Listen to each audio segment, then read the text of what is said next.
নমস্কাৰ, মই ৰাণু বৰঠাকুৰ, তিনিচুকীয়া নিবাসী টিচাৰ আছিলোঁ মই।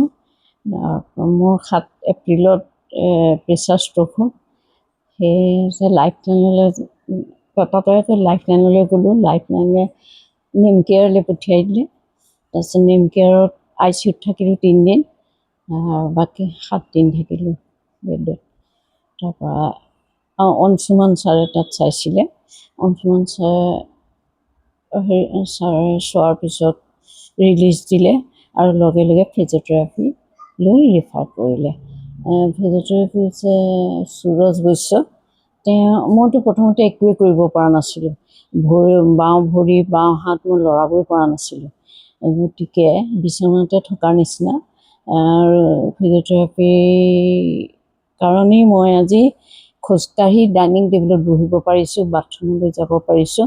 মানে লাহে লাহে খৰকৈ নহ'লেও সেইখিনি মই কৰিব পাৰিছোঁ এতিয়ালৈকে, খুব কম দিনৰ ভিতৰতে। গতিকে মই ভাল হ'ম বুলি দৃঢ় বিশ্বাস। নেমকেয়াৰৰ ডক্টৰ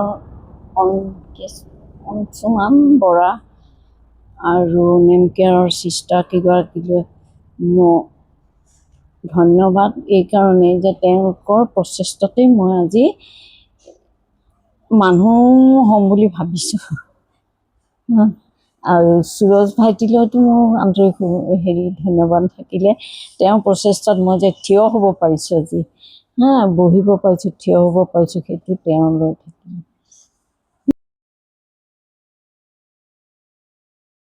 ঠিক আছে, এটা আঙুলিতে বলক মোক ধৰক।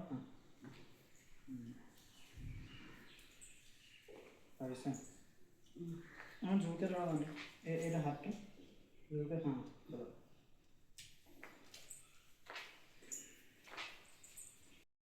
আহক,